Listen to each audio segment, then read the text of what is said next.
Hello, I'm Jimmy Glenos, your life and leadership locksmith, and I'm here to help you get out of a jam, a rut, a stuck place, or anywhere you think you need a little nudge, some guidance, or even a full-blown action plan. If you're ready to break out and break through to a brand new you, let me help you find the keys. Let's not wait any longer. It's time to unlock the shortcut.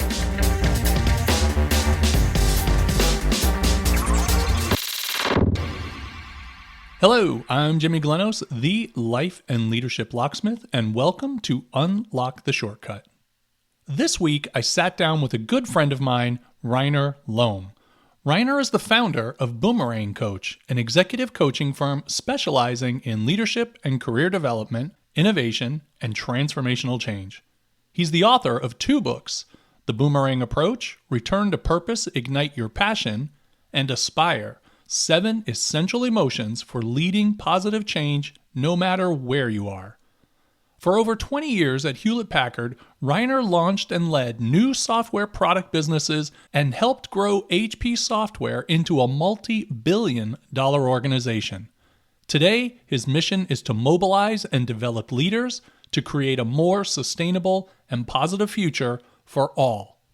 In our conversation today, we discuss the mix of emotions, how to inspire others, and how being an emotional leader actually fosters a stronger leadership position. I so enjoyed our conversation, and I hope you do too. And now, my conversation with Reiner Lomb. Reiner, hello. It's so good to see you again, my friend. Hi, Jimmy. It's a real treat. This is my last podcast of the year, and being on your show is just wonderful. It's a delight. Well, that is great to hear. I know we've wanted to do this for the longest time, and now finally at the end of the year, we're able to make it happen. So I'm glad that both of our calendars freed up at this great time, because this is a great time of the year. Yes, it's a wonderful time for reflection, actually. So maybe it's a good time to do this. I think so. You know, podcasts are made for reflection, right? We can listen anytime. We can re-listen anytime. I love the podcast format. And so this is great. So Reiner, thank you so much for making time today. You and I know each other pretty well now. We've known each other for a little over a year. Would you mind sharing a little bit about yourself and your story and how you have come to be this amazing boomerang coach? Yeah, thank you for asking that question. By the way, it's really a pleasure to know you, and I enjoy all our conversations we had so far. So I'm an executive coach, founded over 15 years ago, Boomerang Coach. I was still at the corporate, an executive manager at Hewlett-Packard at that time. And I did help to start HP software business over a 24-year period, originally out of Germany. I came then over to the US to help to grow the business globally. Now, this huge business that we built consisted of smaller software businesses, but we grew it over 24-year period from basically a startup from 0 to over $4 billion. And in that time, I had many different leadership roles, all of them global leadership roles. So I managed and led teams and businesses in a very diverse and international and multi-ethnic environment.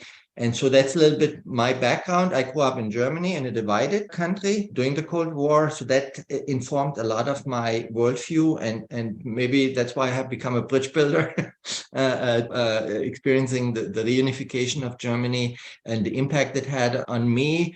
I have been writing about this and reflecting on it, but also translating it into leadership lessons itself, that experience.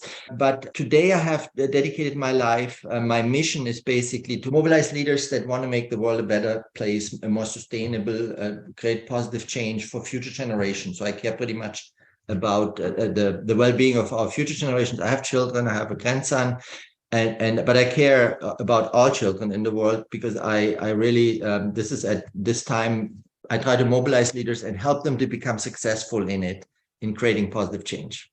That is fantastic. I love how you go from wrecking the wall in Germany, East and West Germany, to building bridges. So that's fantastic. That's a great transition, right? I mean, I know you didn't actually help to break down the wall, but certainly your voice was there, and I'm sure that you were involved there. And building bridges is so much. That's the next step, right? You can take down the wall, But Yeah. until you rebuild or build a bridge, taking down a wall doesn't necessarily get you where you need to go, does it?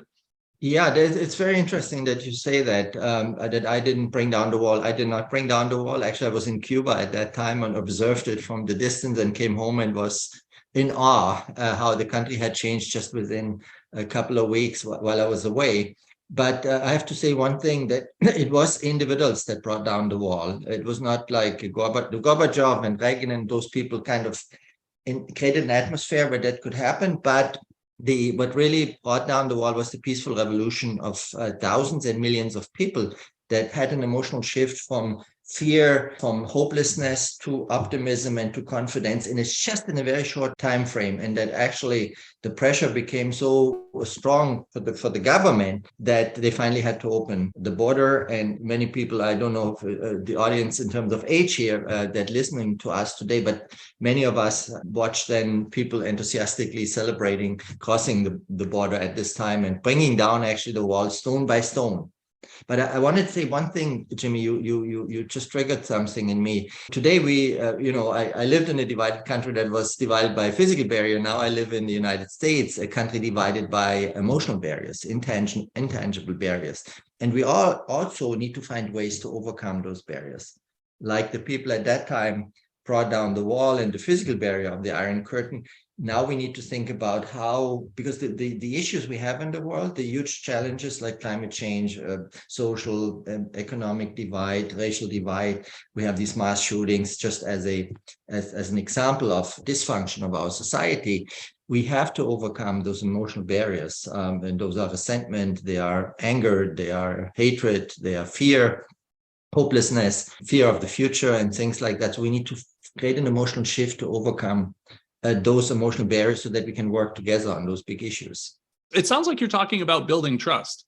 Trust is one thing that I, in my leadership model, I have as one of 7 critical emotions that we have to build. We know from research that societies where trust is low, they perform very badly. The people in the country, they're economically and their emotional well-being and so on, it's much worse than countries where trust is high.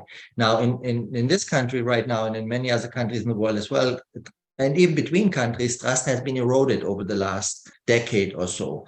And we need to rebuild trust. That's one of the emotions. And there's ways we can do this. For example, we need to get out of our bubbles, right? We all live, I even, live in a bubble. You might live in a bubble, but we surround ourselves with people that are like-minded. But we need to learn to go back into the conversations with people that are not like-minded in a civilized and respectful way, so that we can find the truths and common, how to bridge the gap and the differences.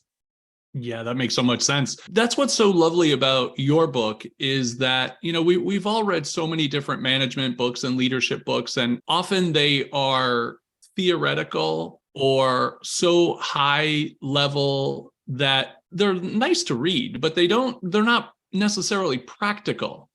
And I think that your book, Aspire, is so different. And that's why I was struck by it. When I read it, I was eagerly awaiting to read it. And when I did, it opened up. And I've read so many books, and I know you have too. And many people in our audience, we read all the time. But yours was really different because it approached things from a different perspective. To me, it's leading with emotion. And most often when we think about how do we do management, how do we do leadership, how do we do business, we really always try to wash the emotion out because we're like, well, that's when things get sticky. That's when things get thorny. Let's not bring emotions into it. It's nothing personal. It's just business. Yeah. And when you approach things that way, you lose so much of the richness of building a proper business relationship with your peers, with your boss, with your direct reports, with clients. And your book just utterly smashes those preconceptions and presents in such a beautiful way. How do we tap into these 7 emotions, which are directly correlated to actions? So it's not just theoretical. You're like, no, here's a practical way to put these emotions into action. Let me show you how this works. Yeah, well, thank you. I really appreciate you mentioning this is really deep to my heart. I have studied leadership and practiced leadership for most of my life. And in the old days, the leadership departments and the learning and development departments in the organizations, they had these long lists of leadership competencies and behaviors that a leader should learn. I was part of a talent pool very often, and then we got into these leadership programs, and we had these lists of 100, 150 leadership competencies. That's something somebody cannot rationally think themselves into behaving that way. So over the years, and me also as a leader, trying to influence the behavior of the people that I was leading in the organizations I was leading, it's always a people game. It's always, no matter if you negotiate with a client or a strategic partner, or about an acquisition or buying a company or a client buying your product or whatever, it's a relationship thing. Okay. And so as I studied it, and I studied many of the psychologists, and all the way from Maslow and Viktor Frankl and then Seligman later, all the teachers of positive psychology and so on. And I tried really to get to the gist. There's a lot of things that drive our behavior. There's our human needs, is our aspirational needs or our deficiency needs. There's our values that drive our behavior. Right. So right now we have a value conflict in this country that drives the behavior of aggression towards each other, and how we treat each other, and the political landscape and so on. And then there is our beliefs, and there's the emotions at the end. At the end, all these things, deficiency needs, and like a certain need not being met. Let's say if you don't have enough income to pay our mortgage or to send our children to college, that creates a fear, that creates maybe anxiety and so on. But at the end, it's always emotions. And emotions are the most, from my observation, but also from research, emotional psychology, neuroscience, and so on, they're the most powerful drivers. There's no action we take that is not affected by our emotions. And research shows there's maybe over 200 emotions, maybe more. We're still discovering new emotions as we go forward. I even discovered, by having grown up in different cultures and worked around the world, that there are certain emotions that are not articulated in one country, that don't exist in one country and they exist in another country or another culture and so on.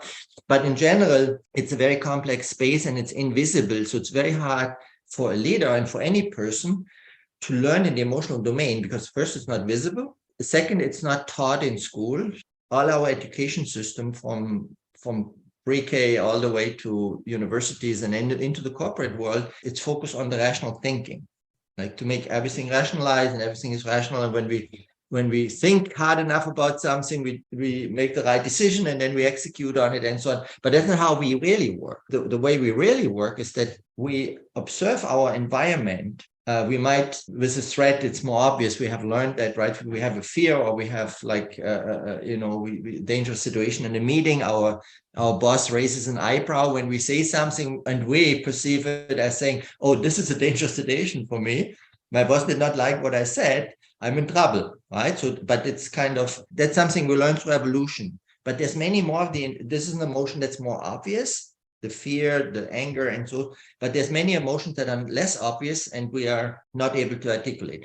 So what I try to do with the book is to pick the ones, and that comes from my work also in facilitating innovation and transformational change and coaching leaders. What are the ones that a leader that wants to create positive change should focus on and learn first, knowing that all these emotions are out there? Which should the leader focus on first? And how can the leader learn them to drive the right leadership behavior first for him or herself, so the leader can influence positively the people he or she is leading, which means also influencing their behavior, their emotion, helping to shift their emotions. If somebody learns that, in my observation, the person you become a very confident leader, you become a very optimistic leader, because you can go into any situation and overcome them, even if it's very hard and it's full of conflict and so on, and emotional stress and so on. So Jimmy, if I know right now how you feel, what your emotions you feel, I can predict your behavior. So right now I'm making using empathy.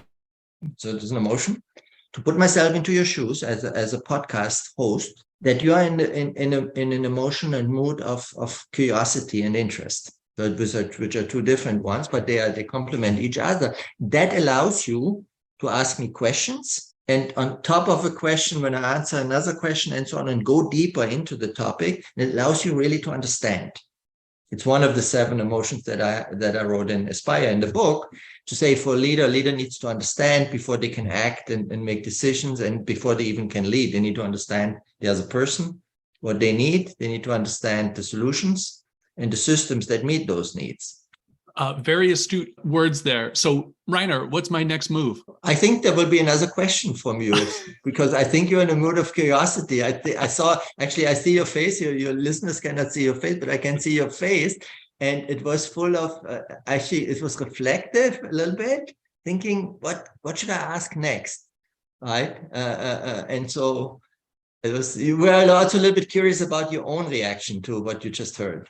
Well, as a podcast host, I suppose that is the deal, right? I'm interviewing, so I should ask a question. So yes, the curiosity and interest. And it was funny, as you were talking about, you were saying you were being empathetic to what my feelings were. And I was kind of smiling. And then I broke into a bigger smile. It occurred to me that, because I don't normally think about my emotions while I'm at work, involved in things, because I'm paying attention, I'm being present, I'm thinking, maybe of what a good question might be.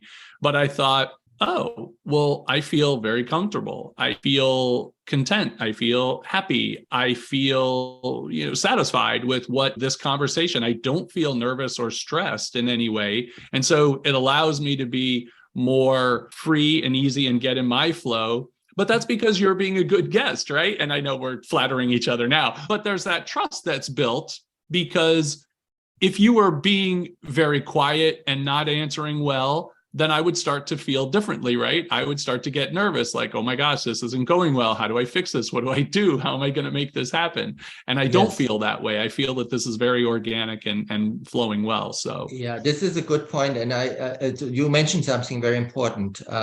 We are always in a mix of emotions. It's not just a single emotion. There might be a specific emotion of the mix of the emotions we are feeling in this moment that is dominating, that is driving our behavior more than any other, right? So that's very important to understand, that we are always in a mix of emotion, and we can learn, like you just did. You just role modeled it, like you were reflecting on what do I feel? You were listening to yourself, to your body, to your mind, and so on. So this just was a wonderful example of, but if we know that, if we, like what you just did, then you have more possibilities for action. You could actually say, you might have picked up, oh, I'm nervous right now. You are not, but you say, what is it causing? What's the story that is causing it? And can I change anything in that story, for example? Or can I do something somatically, physically, maybe brace? So we have, there's so many tools, an indefinite number of tools that people have in order to recognize what emotion state they are in, to see, is that beneficial for what I need right now to lead? If not, what is the emotion that is beneficial, that helps me to show the behavior I need to show in this moment, or I want to show in this moment? And how do I create the shift? That's all what the book is about, what Aspire is about, in how to learn this and building the portfolio out, emotion by emotion. Right. Yeah. I know I had said earlier about, you're not supposed to bring emotion into business. And I've talked about this subject in front of smaller groups and with some of my clients. And they're always like, well, I can't bring emotion. I'm like, you can, you just have to bring the right ones. And my friend Reiner has expressed exactly which ones you should bring, because you're right. You don't want to bring intimidation and fear and guilt and resentment and those sorts of things. Of course, you're not going to shout. You can bring emotions to the workplace, just make sure they're the right ones. If you don't mind, I'm going to go ahead and read off what the emotions are. So there's 7 emotions. And for our listeners who have not bought the book, please go out, buy the book, buy the audio book. Or no, is the audio book available yet? Yeah, they are all 3 formats: printed version, ebook, and audiobook are available on Amazon. Yeah. Excellent. Okay, so good. So I read the book, but I'm an audiobook fiend, so I might have to get that as well. But I encourage all audience members, please get the book Aspire by Reiner Lomb. The emotions are empathy, compassion, interest, optimism, inspiration, trust, and positivity. Now, to me, some of those things seem a little bit overlapping, like optimism and positivity. So this is a good question. That's to make the model work, I lumped a cluster of emotions together, the last one, and maybe I explained a little bit bottom up, just very shortly for the listeners. So empathy drives caring. caring organizations perform much, much better than non-caring organizations. Now, caring alone is not enough to act. So you need also compassion, which builds on empathy, and it commits you to serving the needs of the people, to help somebody if they in need and so on. So that's servant leadership. People that are servant leader, they feel compassion, which includes empathy. Now, that is not enough either to lead. You need still to understand the issues that you're dealing with, right? The company, the organization, the market, et cetera, et cetera. That's when interest comes in. Interest drives understanding. If you don't have interest in the topic that we are leading around, let's say if you want to transform the healthcare system, if you're a leader in the healthcare system, as an example, but you don't understand it and you don't have interest for it, you never will understand it. You might just make decisions that are not good decisions because you don't understand it. So interest is very critical. So these are the foundations. They build like a pyramid: empathy, compassion, and interest. Very critical for a leader as a foundation. Now, on top of that, what the leader needs to be, it needs to be a visionary leader to create a vision that people can follow, that give direction. But in order to be visionary, a leader needs to be optimistic, cultivate optimism. That thinking, now we are at the end of the year and many people think about the new year, right? If you want to create, like you're setting your goals and you think about, many people are in reflection right now and they think about what the next year, I do that too, right? At the end of the year. But if I'm not in an optimistic state, I will not see possibilities for the new year. If I'm pessimistic or hopeless, and I will not be able to pursue them.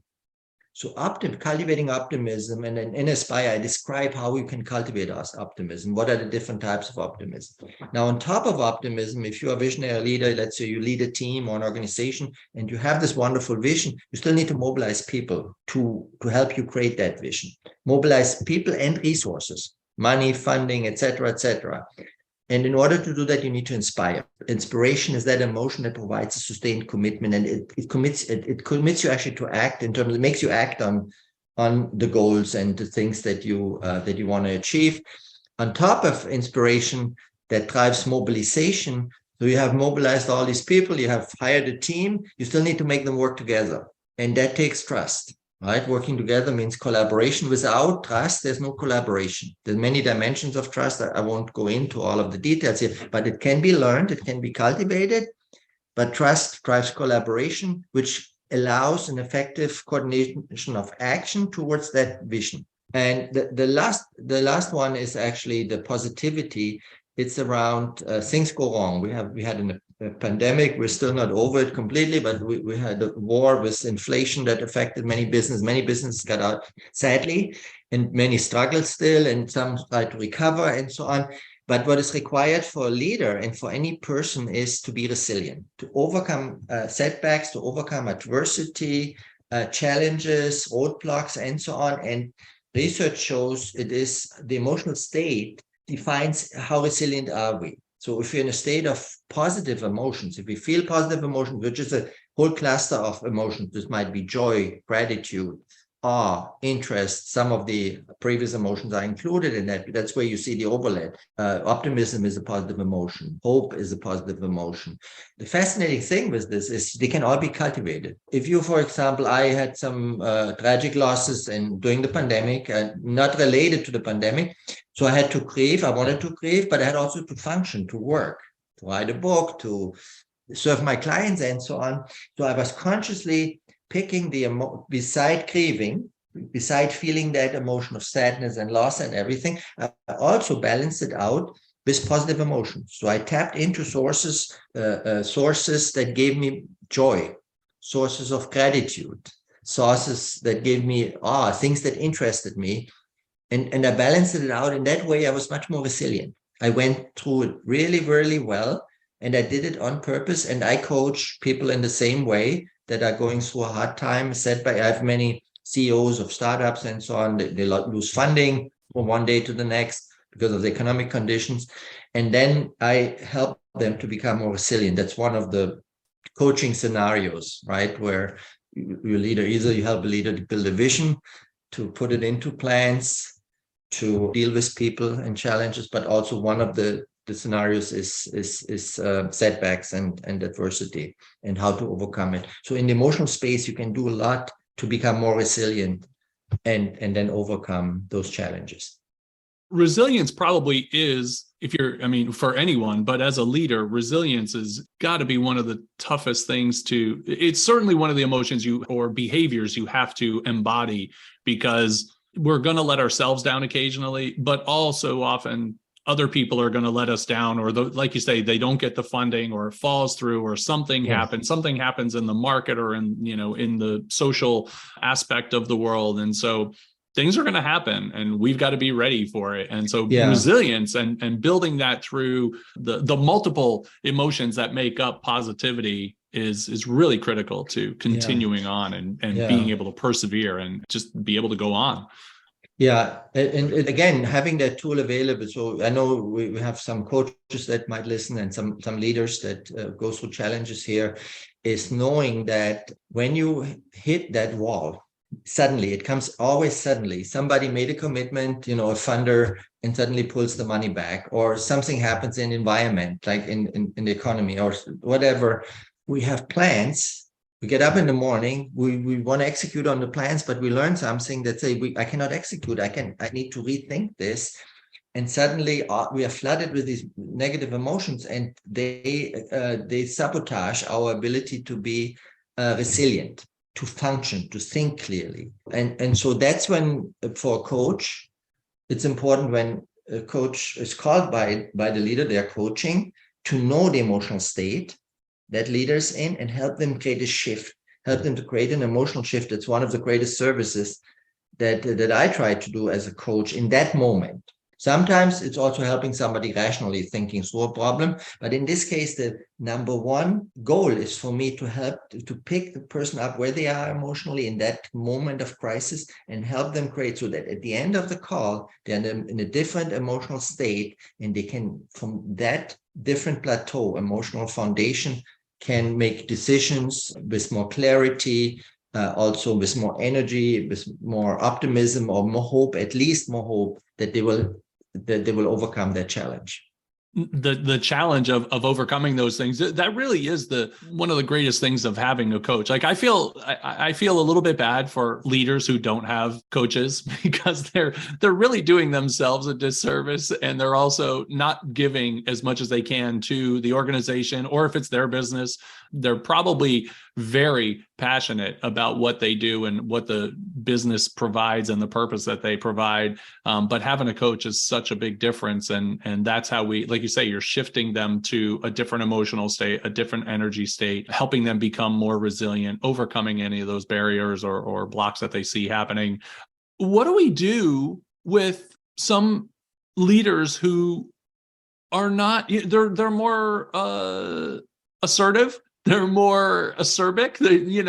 They're not into empathy and compassion, and they're like, look, I'm the boss. Like, these people just need to do what they need to do. Yeah. Mm-hmm. What do we do with them? Yeah, it's a good. There's something I find quite often. I actually have a scenario in the book. I call her Jennifer. That's not her real name, but I describe a scenario very close to this one, where I was hired by a leader.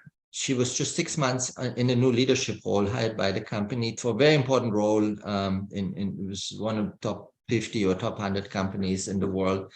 And she was under tremendous pressure to perform, to achieve the results. And she said, what's going on? What do you need help with? She said, my team is not performing. We're not performing. And I said, why are you not performing? She said, they're not motivated. And I said, why are they not motivated? I said, well, they're all lazy, she said.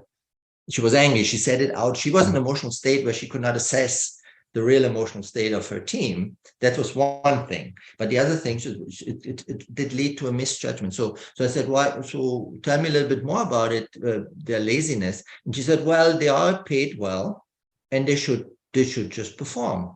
And I said, well, rationally, that makes sense. That makes rationally sense to me. That's like a contract, right? But they're human beings, and they feel. So she hadn't spent the time to empathize with them, what they're feeling. She was not treating them as human beings with feelings, and she was not using that. She was not inspiring them. She just told them what to do. She used the old carrot and stick way of motivating, but that is not, research has shown this is not the best way to motivate. There's a difference if people are driven rationally by doing something versus emotionally driven, like the emotionally engaged. Emotionally engaged employees, they perform 4 times better. They put 4 times more effort, 400% more, right? We talk a lot about quiet quitting and things like that right now. So she was not inspiring them, but so I did not talk about emotions in the first place to her. I talked about behavior, and I talked about what drives behavior. So I helped her to put herself into the shoes of the employee, that she almost could feel. It took a little bit of a while. Rather than taking the whole team, let's take one of the team members, let's take John out of it and think, what is this John feeling? And can you relate to that? Now, once she could relate to that, and we were focusing on behavior and then what drives the behavior, then she was learning, how can I help that person, I mean, as a leader, to change to influence John, to change their behavior, and then you can do that for the whole team. It was for her an eye-opening. She moved up from a leader that was taught in the old management paradigm of leadership, carrot and stick, more rationally driven, to saying now, oh, I can learn to influence by understanding how John is feeling. Is that helpful for him to perform well or not? And if not, how can I help him to shift emotionally? What emotion do I help him to shift into? So in this case, I taught her how to inspire, to ask John questions about, what do you care about, John? What is important to you here? Why are you working here? And so on. And when she found that out, when she found out what John cared about, she was able to coach John in a way that working on things and aligning his work and everything, that he could work on things that he cared about. He had the autonomy he needed. She would not sabotage anymore, inspiring. Like, you can sabotage people by treating them badly, right? As lazy or whatever. That is demotivating. It's not inspiring. So you need also to know what's the barrier to that emotion, feeling inspired, and what are the behaviors of me as a leader that help to inspire the person that I wanted to perform well. That's what's so fantastic about your model, is that depending on who your leader is that you're working with, you can flip the model on its head, right? So if they are a little bit more emotionally fueled, you can start with the emotion and working with them, if we're talking about a coaching situation, driving them to what is the action that will come out from this particular emotion. And if they're more rational and more technical, they're not going to first go to the emotion. They're going to be into, what is the behavior that needs to happen? Yes. This is what I need to see. And then once you get them there, you go, yes, this is the behavior that you either want to see or are seeing right now. And here's the emotion that's tied to it. So let's look at that side. So you can go from either way, which honestly, I didn't even realize until you had said that now. And then it clicked. I'm like, oh my goodness, you can go either way with this model, because each emotion is tied to a specific behavior. And so whichever is most appropriate for that situation, that's the way we go with it. Exactly. That's the beauty of this. It gives flexibility. It addresses a different audience that has different exposure to emotional learning or to behavior learning. Everybody believes in behavior. It's observable, right? It's kind of what visible. I do also cross-cultural coaching, and so there's the iceberg model, right? There's the things that the tip of the iceberg. There's the things you see of a culture, company culture or country culture, ethnic culture, and so on. But the majority of things are invisible. That drives that what you can see, the behavior, right? How somebody dresses, how somebody shows up, what somebody says, and how they speak, and all these things. But the most things are not visible. But making these invisible things visible. So for me as a coach, with working with leaders, depending on where that leader is, I make visible what is most useful in this moment. It might be just one emotion that the person learns at the given time, and that might be enough to get a breakthrough. I like to use an example. There's a leader I had that struggled really with his boss. He was a senior executive. He was performing well, but she constantly criticized him not being a visionary leader. He was very reactive, performing well. He was put a lot of hours in, dedicated, motivated. It was not, but it was very negative energy between the manager and him. And as I got into the coaching situation, he hired me as his coach to help him in that situation, because he was totally unhappy and close to quit, no? And I tried to diagnose with him jointly, based on the language and the stories he told himself about the boss and things like that, how he was feeling. Because again, if I know how you feel, what your emotion is, I can predict your behavior. And in this case, we discovered together in our conversation that he resented his boss. Now, resentment is an emotion that keeps your mental energy in the past, because it's an emotion of victimhood that's associated with somebody treated me badly. And the story of this mistreatment, maybe you didn't get a promotion, or the boss said something that put you down, or whatever. It could be anybody, right? But so that keeps all the mental energy in what happened in the past, even if it's long gone. It happened yesterday, or maybe happened a year ago. The resentment is still there. The mental energy around the stories of resentment keep that person in the past, and the person cannot think about the future. So he couldn't be a visionary leader to his team. And that's what his boss picked up. She couldn't articulate it, what it was. She contributed to him not being a visionary leader by feeling the resentment every time she criticized him. She couldn't do it either. But so what I helped him is to say, you take control of your emotion. And I helped him to get out of resentment. And with resentment, you cannot shift directly to optimism. It's a little bit of a trick, but you have to get first to acceptance of accepting what happened to you in the past. Not that you like it, you don't need to fall in love with it, but you can say, it happened, I cannot change the behavior of my boss. Let's just focus on how my behavior.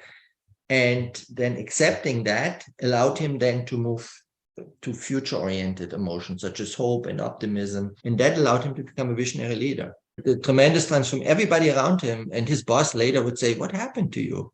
And he explained to her and said, look, you asked me to hire a coach for what you complained about. And that's what happened, that the coach helped me to create that emotional shift, get out of resentment, move to optimism. Now he has moved up and has been promoted, leads the organization of thousands of people now.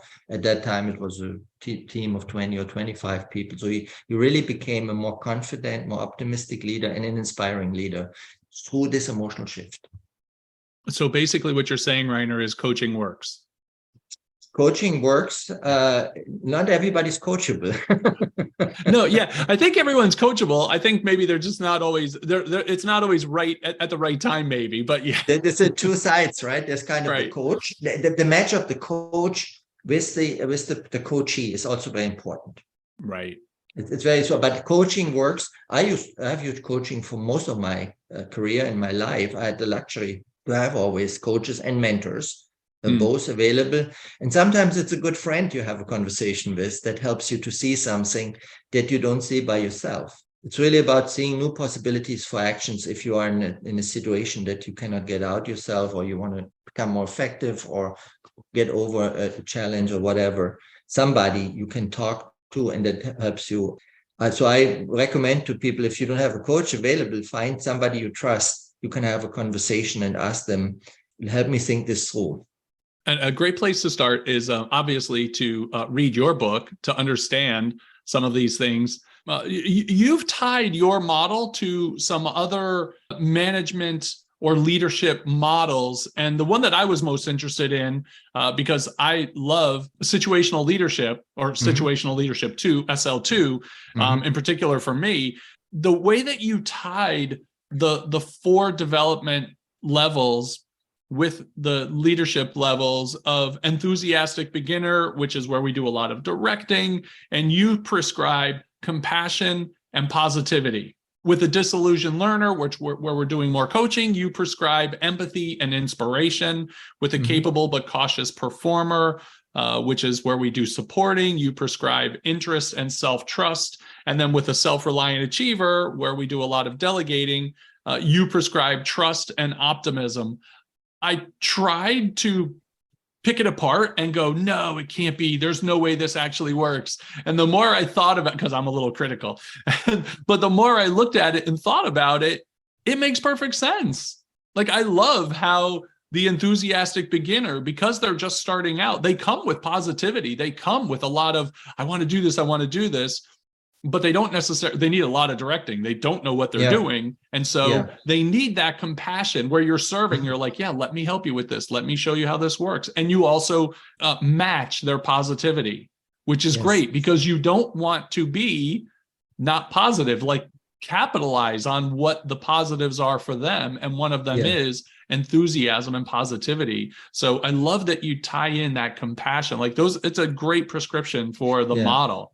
Yeah, and I have tested it obviously in my leadership roles and coaching. I was early trained on the situational leadership model in the 90s.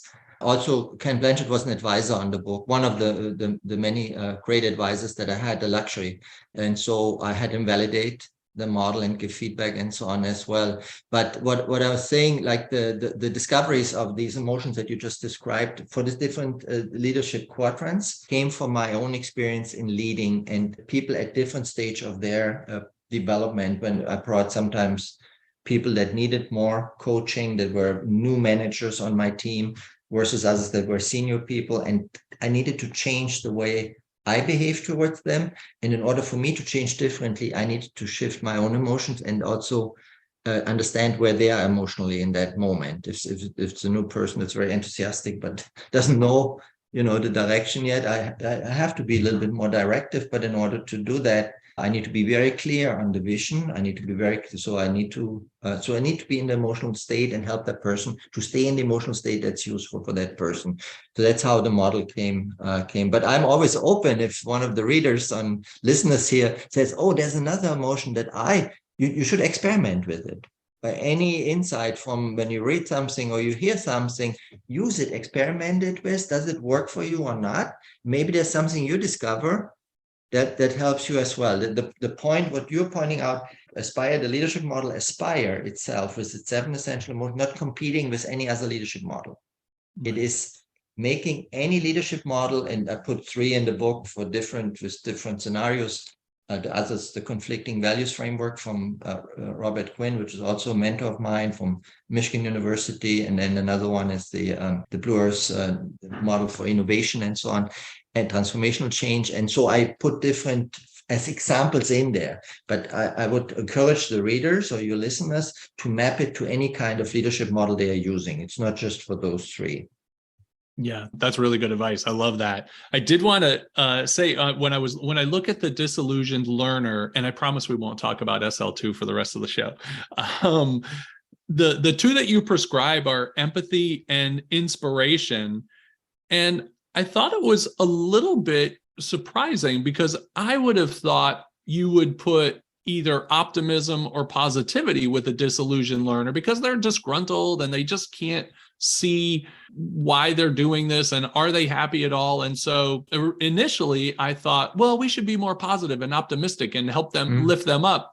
And again, like I tried to pick it apart. And then when I thought about it, I thought, all right, well, empathy is a great way to like leading with empathy is just the brilliant masterstroke of all mastery moves in leadership. But leading with empathy here is so helpful because you really do need to understand where they are, what's going on. And inspiration is so much more effective than positivity in this case, because once you know where they're coming from, then you can understand either what values they're seeking, what purpose they're seeking, where's the glimmer of interest or passion for them. Yeah. And so inspiring them to that next level makes so much sense. Yes. I would say those 2. I'm glad you're mentioning those 2. Many leaders and managers and are not fully aware of it in my experience. And I'm just saying it. For some, it's intuitive, and for some not. So the empathy that you mentioned. So everybody is an emotional state, as I said before, and they behave. And the disillusioned learner, maybe not being motivated anymore, not like have been pushed back or whatever. It just are not so happy in where they are. And what they do and so on, and understanding what the barriers are, the emotion, and there's rational barriers and there's emotional barriers. Rational might be, I'm not paid enough, here to, it's not worth for me, as an example, or no matter what I do, it's always pushback. So I'm not trying it even. I'm trying not to make another proposal to my boss and whatever. He raised or she raised the eyebrow last time. So this kind of, so saying like, oh, I tried it and it didn't work, so I'm not trying it even anymore. So but there's an emotional barrier of the disillusioned learner. And for a leader, for the manager, to empathize enough to put yourself into the shoes to understand what is that emotional barrier, what is the emotional state or the mix of emotions that this person is in, and you find it out through the conversation, through the language, through the body language, to the words and actions as well. So you pick up the clues and you verify, is that how you're feeling? And then you can say, when I know that, what can I do to overcome those emotional barriers? How can I change as a leader my behavior? That's one thing. Now, inspiration, you mentioned positivity. Positivity is a mixture of emotions that I put together to make the model simpler and to make it more and better understandable. But inspiration is one of these positive emotions. So I picked out of the positive emotions specifically inspiration, because this is, you as a leader, you want to get the person that you are leading, that you are influencing. Your leaders by influencing the person's behavior to act towards your goals, towards your vision. And that's why inspiration comes in. And inspiration, the most powerful, there's many ways of inspiration, practical ways that I put in the book. I want to mention one that is very important. Empathy helps you as a leader to understand what the person cares about, what's really important for this person at a higher level.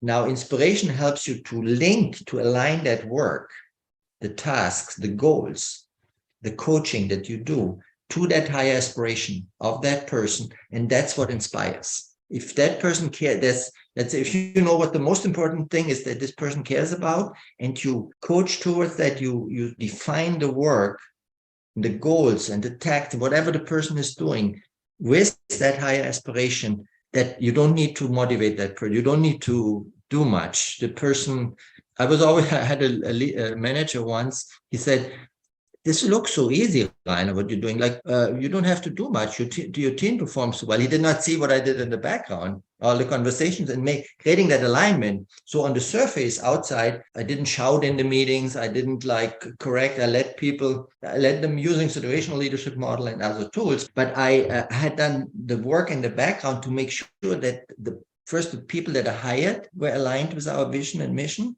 But secondly, that also the role on the team was aligned with what they cared about, what their strengths were, what they were passionate about. And then it becomes very easy. Absolutely. There's the duck looks effortless on the top of the water, but underneath they're paddling like crazy. Exactly. And that's where all your conversations and everything, wonderful and all metaphor. the work that's done beforehand. But on top, you're like, oh, I'm just floating along. Yeah, we see that at the Olympics, or we see Messi now playing, right, with Argentina, how effortless it is, but all the training hours that went into that, right, to play like this, and the talent obviously too. Well, yeah, and the talent too. There's no doubt about it. Reiner, let me ask you one last question. So coaching is obviously something that's very close to your heart. It's what you do. It's what I do. It's what so many of us do. And coaching is an industry that is changing and evolving a little bit. What do you see, or what do you hope to see in the future of coaching? All right, so this is a big question. It's I think that as an industry itself, it's a little bit muddy. It's a little bit cloudy, because there's many people call themselves coaches, but they don't necessarily coach. So the confusion around what is a coach is that clarity is very important, right? We have in other professions that are older, right? Lawyers, they have specialties, or attorneys, or doctors, or so people know they go to this person, and that's what I get. I go to a chiropractor, I know he's treating, misalignment of my spine and things like that. With coaching, people don't know that today, because everybody calls himself a coach. So I think what I expect and what has to happen, both what I expect and what has to happen, is a greater clarity about when people are looking for something in a challenge, in a life situation, and saying, is a coach even right for me, and what kind of coach is right for me? So that clarity, so that I know where do I go to, because there's therapists, there's consultants, then there's the coaches, then there's life coaches, there's executive coaches, it's very confusing, right? And then there's health coaches, and there's sports coaches. So I would say that's one thing. And the other trend that I see is that every leader has to become a coach. Something I would say I was naturally, and not somebody trained me or taught me about it, but I think this came naturally from my interest there. I was a leader and used more coaching, which includes really having a conversation. That's what's the barrier, what's the aspirations of a person, and helping them to align it beside the leadership and the management roles that I have to run a business, right? All these skills that I have to. But as it comes to people and motivating people and getting the best out of people and getting that alignment, I think leaders have to become coaches and they need to learn coaching. I think Aspire, I wrote Aspire with this, Aspire, the 7 essential emotions for leading positive change. That's one of the goals, so that anybody can get a starting point and can learn more coaching skills, and with then help people in a better way to perform better, to fulfill themselves, and perform better as a business or organization as well. I would say those two things that I see: the clarity in the industry, that there's a shakeup, right? Not everybody is the same when we talk about coaching. And the other thing is that people leader, formal or informal, need to learn more coaching to become more effective leaders. I could not agree more. Those are two things that are, yes, would love to see and really ought to be, for sure. There's no doubt. Reiner, I have to tell you, this has been a fantastic conversation. Thank you so much for being a friend and a colleague and joining me on the show today. This is awesome. I do want to make sure that people can find you. How do people find you out on the internet or out and about town? Yeah, my website, very simple. It's Reiner Lomb, so ReinerLomb.com. And people can contact me there. They can also find information about what type of services I provide if they are interested. They can sign up for my newsletter there. They can also order the book they get a link. There's a link in the description of the books that I've written, or articles and podcasts and things like that. Fantastic. Reiner, once again, this has been awesome. I so look forward to future conversations. And I know you're coming back. You're going to do a Southeast Regional webinar series. Boy, that's a lot of words, in January. So I'm looking forward to that. And all of our folks in the Southeast region of the U.S. will get to see all of that. So thank you again for your friendship and everything you do for the coaching community and for leaders in general. Thank you, Reiner. Jimmy, it has been a great pleasure. Thank you. Thank you. Gratitude is on my side. I can't wait to see you again. Take care. Yeah, me too. Looking forward to the January event. Thank you. What a great conversation. It's so inspiring to talk with leaders who dedicate themselves to the development of others. Learning how emotions are a part of our energy, our lives, and our leadership helps me in my life and my work. I hope it does the same for you. And as we slide into the close of 2022, I wanted to take just a moment to thank all the amazing people I've been able to work with and build connections with this year. It's so gratifying to be able to make acquaintances, sprinkle a little empathy, interest, and positivity into our conversations, and then watch these relationships grow. Some are friendships, some are colleagues, some are work-related, and some are coaching partnerships. I am grateful to all of the incredible people I've met this year and am inspired by each of you. Thank you for your trust and your friendship. I look forward to developing even deeper relationships in the months and years to come. Happy holidays and Happy New Year. See you next time, everybody.